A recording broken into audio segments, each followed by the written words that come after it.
We're back in Anaheim, California at the World Championships of Gymnastics, where some of the best nations in the world have been licking their wounds. For the United States, that came earlier in the week. Now, with the nations of Russia, China, Spain making major mistakes, it is a chance for a team like Ukraine to do well in these World Championships. Let's watch the performance of Irina Krasinska. And Tim, this is a team that is going to absorb an 8-6 on the uneven bars. But if you can somehow balance that out, now to me it seems with a 9-6 or maybe a high 9-5, you can overcome that. Well, yeah, the way things have been going, every top team, except for the Americans so far, has had a major deduction, a major fall.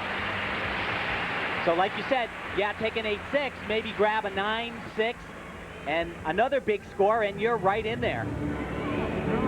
So the score for Ukraine was a 9.562. Today, that's a huge score. Yeah, there's no way, if you had asked all the gymnastics experts across the world if they thought that the team finals would have this many mistakes from the top teams, they'd have said no way. Now you turn to Peggy Liddick, the head coach of Team Australia. The transplanted American was so disappointed with the lack of her team's ability to win a medal on home soil in Sydney. But one of the highlights of the Sydney Olympics was Alana Slater. And one of the highlights today in these World Championships was the red-haired Alana Slater. Peggy's goal here at the World Championships was just simply to qualify to the Olympic Games, and they felt a little bit of the pain. Like the Americans, they lost their top all-around gymnast and potential for some much higher scores. Lisa Skinner out with an injury, similar to the Americans. Slater on that vault got a 9.225. Now we're back to what's at hand for the United States, and the story of 15-year-old Chelsea Memel. She certainly made a lot of national news in newspapers across the country because of that last-minute phone call that puts her in the World Championships, with her team so much in need because of injury and illness. In a difficult position starting off the team. This is huge pressure. Big release right here. Right on her fingertips. Looks so nice when it's far away like that. Gives the coach a bit of a heart attack. And the great thing about this exercise is Chelsea, unlike all her other events, she has so much variety. Check this out. Oh!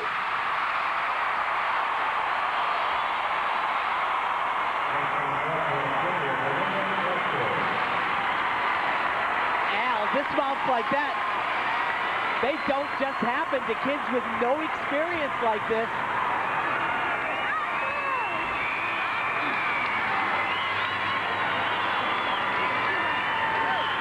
One of the most difficult dismounts in the world today to stick, especially in a pressure situation. It's all blind. She was aggressive, she was definitive, she opened her body, put her feet down. Remember, she was just supposed to be on the sidelines cheering for this team. Tasha Schweikert next to go for the United States. She was part of Team USA in the bronze medal performance in the last World Championships. Memel score. Oh boy, it's huge. 9.637. Tasha, the first day, had a small deduction. She scraped her feet on the ground. Tim, she looked nervous. I think she held back. She wasn't herself on this event. This can be a huge event for Tasha. Well, her coach says that the one thing Tasha likes better than anything else is a big crowd. She says she loves people watching her. There are a few right now. Couple of release skills right off the top. Here is her first one. And then the same release skill that we saw from Chelsea right here. This is great.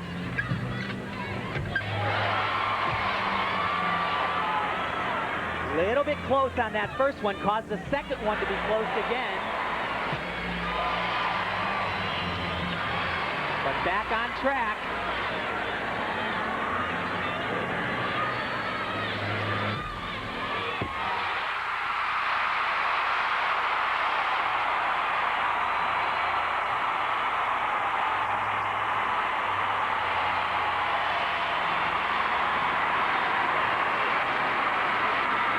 unfortunate for this team on the odd chance that it comes together so far in your own country. You know, after Tasha missed in the first day in the team competition, she was right back in the practice, doing drills after drills to assure herself that she wouldn't miss again. And wasn't this fabulous? Double layout DLO stick. Right there. Check out this replay. Check out this. Bella Caroli next to Mary Lou Retton of all people.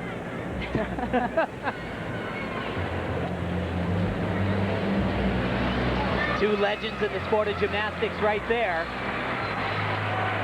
And Tasha hits another home run for the United States. 9.6. What that means for Team USA, they have got two huge bar scores. All of the other countries we have seen major breaks from, they get through cleanly here. They go to the next rotation with a huge advantage. And this young lady went 9-5 in day one. Bella Caroli up and standing. Really, it's his wife Marta who's looking over the program, but you know Bella has a say because he always does.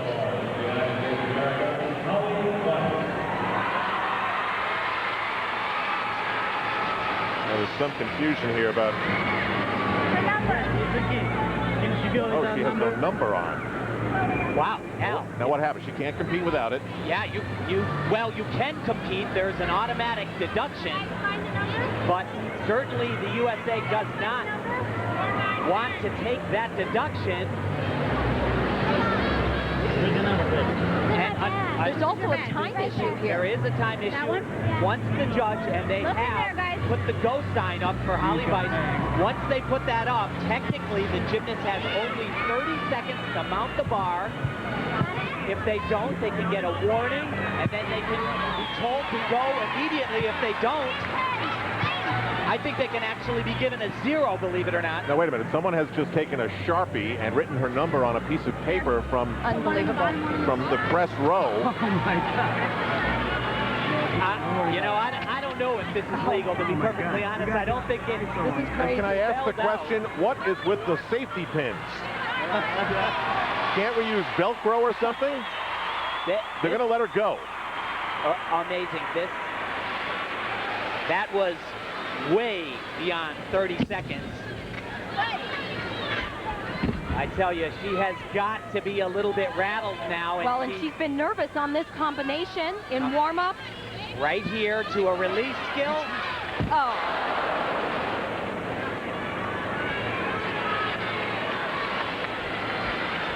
Now, can she continue? Wow. Now, guys, I know that there are international coaches who complain about events in the United States. You could argue it's sour grapes. You could argue that it's an advantage when teams come to the United States. For a moment, that felt like a huge advantage, that time advantage that they gave Holly Weiss, but it hasn't helped out the United States at all. Yeah, it did not help, but actually the head judge has control of that event, and she's an Australian, Kim Glottal.